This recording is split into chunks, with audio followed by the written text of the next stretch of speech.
ये कहानी है चंपानगर गांव की, जहां रेशमा की 10 वाली मछली करी का स्वाद लोगों के दिलों पर राज करता था। लेकिन जब उसी स्वाद को देखकर एक लालची इंसान ने अपनी सारी जमा पूंजी लगाकर उसके सामने अपना ठेला खोल दिया, तो पूरे गांव में मुकाबले की ऐसी चिंगारी भड़की जिसने हर किसी को हैरान कर दिया। आखिर किसकी जीत हुई, लालच की या ईमानदारी की? आइए जानते हैं इस दिल छू लेने वाली कहानी में। अरे बलदेव जी, जरा उस भारी पतीले को चूल्हे पर संभाल कर रख दीजिए। आज मैंने खड़े मसालों के साथ जो इमली और टमाटर का खास पेस्ट तैयार किया है, उसकी रंगत तो देखिए। पूरे 10 रुपए में ऐसा भरपेट और स्वादिष्ट खाना इस पूरे परगने में कोई नहीं दे सकता। भाग्यवान, तुम्हारे हाथ का जादू ही ऐसा है कि अभी से मेरे पेट में चूहे कुदंतियां मार रहे हैं। पर मुझे एक बात समझ नहीं आती, इतनी महंगाई के दौर में तुम सिर्फ 10 रुपए में मछली चावल बेचकर गांव वालों का दिल तो जीत रही हो, पर हमारे घर की तिजोरी का क्या? अरे कमाई सिर्फ पैसों से नहीं, लोगों की दुआओं से भी होती है बलदेव जी। जब कोई गरीब मजदूर दिन भर पसीना बहाकर मेरे ठेले पर आकर खुशी खुशी पेट भरता है, तो मुझे लगता है कि हमारी मेहनत सफल हो गई। बाजार शुरू होने वाला है, अब आप जल्दी से ताजे पत्तल बिछाइए।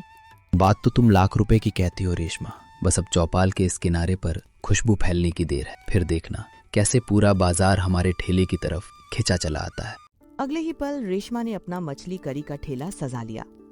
रोज की तरह स्वादिष्ट खुशबू फैलते ही गांव वाले उसके ठेले के सामने इकट्ठा होने लगे।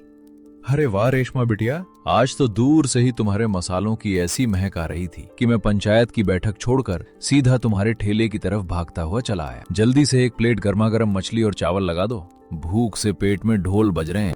आइए जग्गू काका, आपके लिए तो हमेशा खास प्लेट तैयार रहती है। ये लीजिए गर्मा गर्म चावल और उस पर तैरती हुई गाढ़ी रसेदार मछली करी। खाकर बताइए कि आज नमक और खटास का संतुलन कैसा बना है। अरे हटाओ हटाओ, जरा रास्ता दो भाई। रेशमा, मुझे तो लगता है कि तुम इस 10 रुपए की प्लेट में कोई जड़ी बूटी मिलाती हो, वरना इस गांव का हर बंदा अपने घर का खाना छोड़कर तुम्हारे इस छोटे से ठेले पर लाइन लगाकर क्यों खड़ा रहता? सेठानी जी, जड़ी बूटी नहीं, बस ईमानदारी और प्यार का मसाला डालती हूँ। आप भी बैठकर एक बार चक्कर देखिए। अगर स्वाद पसंद ना आए तो पैसे मत दीजिएगा, लेकिन मुझे यकीन है कि आप दोबारा जरूर आएंगी।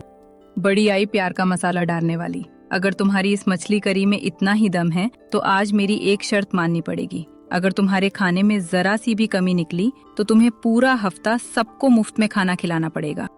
अरे सेठानी जी, आप भी किस बात पर शर्त लगा रही हैं? रेशमा के हाथ का स्वाद तो राजा महाराजाओं के शाही बावर्ची जैसा है। आप खामखा 10 रुपए की थाली में सोने की मुहर तलाशने की कोशिश कर रही हैं।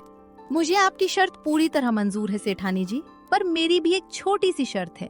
अगर आपको खाना पसंद आ गया तो आपको गांव के उन 5 जरूरतमंदों के खाने का खर्च देना होगा जो अक्सर भूखे पेट सो जाते हैं। रेशमा, तुम ये क्या कर रही हो? सेठानी जी का मिजाज तो वैसे ही कड़वा रहता है। अगर इन्होंने जानबूझकर खाने को बुरा बता दिया तो हमारा तो पूरा हफ्ते का बजट ही गड़बड़ा जाएगा। लाओ, दो मुझे वो प्लेट। आज मैं खुद अपनी जबान से फैसला करूंगी कि तुम्हारे इस 10 रुपए वाले खाने में सचमुच कोई कमाल है या बस ये गांव वालों की हवाबाजी है। देखना सेठानी जी, कहीं स्वाद के चक्कर में आप अपनी उंगलियां ही ना चबा जाएं। रेशमा की करी का पहला निवाला मुंह में जाते ही सारा गुस्सा पानी पानी हो जाता है। तभी कावेरी देवी ने पहला निवाला चखा और उनकी आंखें खुशी से भर आईं। ये स्वाद, इतनी मुलायम मछली और मसालों का ये लाजवाब तालमेल। रेशमा, सच सच बताओ, ये रेसिपी तुम्हें किसने सिखाई? ये स्वाद तो बिल्कुल मेरी बिछड़ी हुई दादी के हाथों जैसा है। सेठानी जी, ये रेसिपी मेरी दिवंगत माँ की है, जो हमेशा कहती थी कि खाना बनाने वाले की नीयत साफ हो तो मामूली मसालों में भी भगवान अमृत घोल देते हैं। तभी अगली सुबह जग्गू अपने घर के बाहर चारपाई पर बैठा लालच भरे मन से कुछ बड़ा सोच रहा होता है। दिन भर में सैकड़ों लोग 10 रुपए देकर रेशमा के ठेले से खाना खाते हैं। अगर यही ठेला मैं खुद लगा लूं और कीमत थोड़ा बढ़ाकर 15 रुपए कर दूं तो महीने भर में तो मैं गांव का सबसे अमीर आदमी बन जाऊंगा। तभी अचानक रेशमा का पति बलदेव हाथ में छोटा सा टिफिन लिए वहां आ पहुंचता है। अरे जग्गू काका, आप अकेले अकेले क्या हिसाब किताब लगा रहे हैं? रेशमा ने आज आपके लिए खास सूखी मछली की कटोरी भेजी है, जरा चक्कर देखिए। अरे बलदेव भाई, तुम भी बड़े भोले इंसान हो। दिन रात मेहनत तुम दोनों करते हो और मजा पूरा गांव उठाता है। क्यों न तुम अपनी इस सीक्रेट रेसिपी का मसाला मुझे बेच दो, मैं तुम्हें एक मुश्त अच्छी रकम दे दूंगा।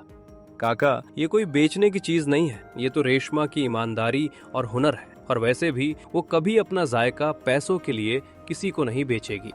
फिर क्या था, अगली ही सुबह जग्गू ने रेशमा के ठेले के ठीक सामने अपना फिश करी का नया ठेला लगा लिया। आओ भाई आओ, असली और शाही स्वाद वाली मछली करी खाने आओ। जो स्वाद कहीं नहीं मिला वो अब यहाँ मिलेगा, और वो भी नए मसालों के साथ। जग्गू काका, आपने मेरे ठेले के ठीक सामने ही अपना नया ठेला लगा लिया। और ये क्या, आप गांव वालों से कह रहे हैं कि मेरा स्वाद अब पुराना हो चुका है? व्यापार में सब जायज है रेशमा बिटिया, अब जमाना आगे बढ़ रहा है। तुम कब तक 10 रुपए में समाज सेवा करती रहोगी? अब बाजार में मुकाबला होगा, देखते हैं ग्राहक किसके पास जाते हैं। अरे जग्गू, तुम तो सरकारी दफ्तर में कागज संभालते थे, अचानक बावर्ची कैसे बन गए? कहीं ऐसा तो नहीं कि दूसरों की देखा देखी में तुमने ये नया नाटक शुरू किया है? जग्गू के नए ठेले से पूरे गांव में हलचल मच गई और अब सबकी नजर इस मुकाबले पर टिक गई। अगले ही पल मुकाबले की तैयारी के लिए जग्गू बाजार की दुकान पर सामान खरीदने पहुंच जाता है। दुकानदार भाई, मुझे सबसे सस्ते और पुराने मसाले दे दो, और हाँ, तेल भी सबसे कम दाम वाला ही देना। मुनाफा तभी होगा जब लागत कम और बिक्री ज्यादा होगी। काका, व्यापार में बचत अच्छी बात है, लेकिन ग्राहकों की सेहत के साथ खिलवाड़ करना सबसे बड़ा पाप है। अगर सामान की गुणवत्ता खराब होगी तो स्वाद कभी नहीं आ सकता। तुम मुझे सिखाओगी रेशमा? लोग मसाले नहीं, रंगत देखते हैं। जब मेरी थाली जगमगाएगी तो सब मेरे पास ही आएंगे। तुम बस अपना ठेला संभालो। रेशमा, मुझे तो चिंता हो रही है कि जग्गू काका की इस हरकत से कहीं हमारे गांव का नाम ना खराब हो जाए। लोग तो यही कहेंगे कि चौपाल का खाना अब पहले जैसा सुरक्षित नहीं रहा। जग्गू के ठेले पर कावेरी देवी पहला निवाला चखते ही अपना चेहरा बिगाड़ लेती हैं।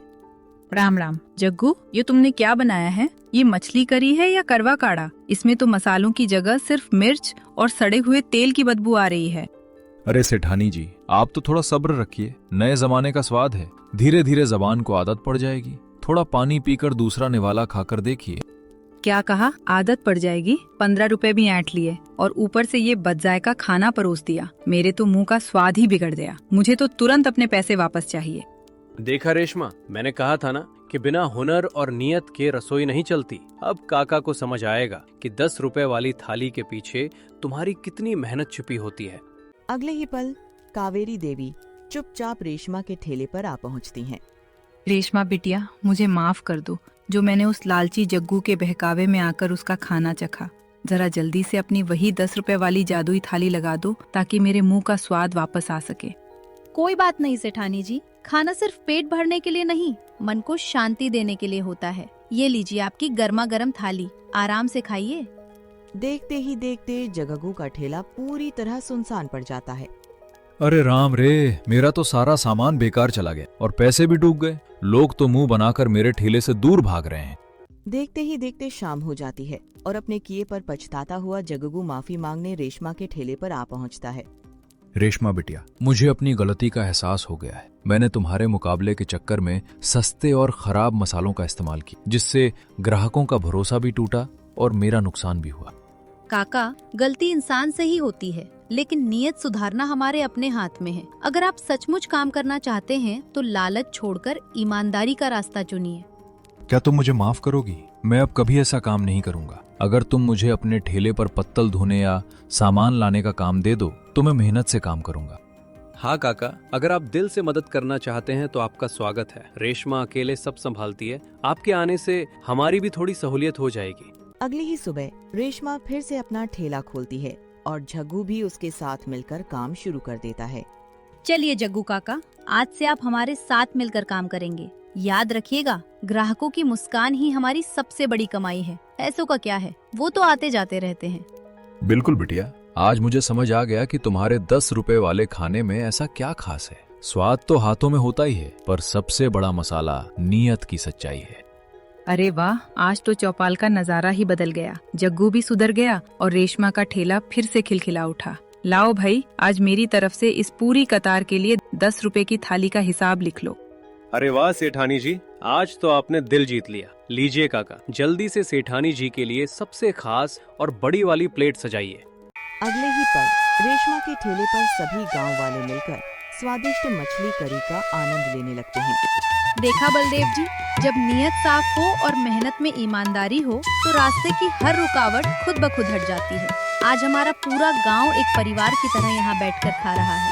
सच कहा रेशमा, तुम्हारे इस 10 रुपए के स्वाद ने सिर्फ लोगों का पेट नहीं भरा बल्कि लोगों के दिलों को भी जोड़ दिया। इससे बड़ी सफलता और क्या हो सकती है।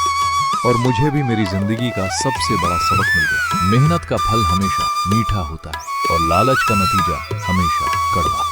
और हम सब मिलकर यही कहेंगे कि स्वाद वही जो दिल को छू जाए और इंसान वही जो ईमानदारी से अपना फर्ज निभाए। चलिए अब जल्दी से एक एक प्लेट और लगा दो। जगगू को अपनी गलती का एहसास हो गया और उसने ईमानदारी का रास्ता चुन लिया। इसी के साथ यह कहानी यहीं पर समाप्त होती है। लालच हमेशा नुकसान देता है, जबकि ईमानदारी और मेहनत हमेशा सम्मान और सफलता दिलाती है। अगर आपको ये कहानी पसंद आई हो तो वीडियो को लाइक करें, चैनल को सब्सक्राइब करें। धन्यवाद।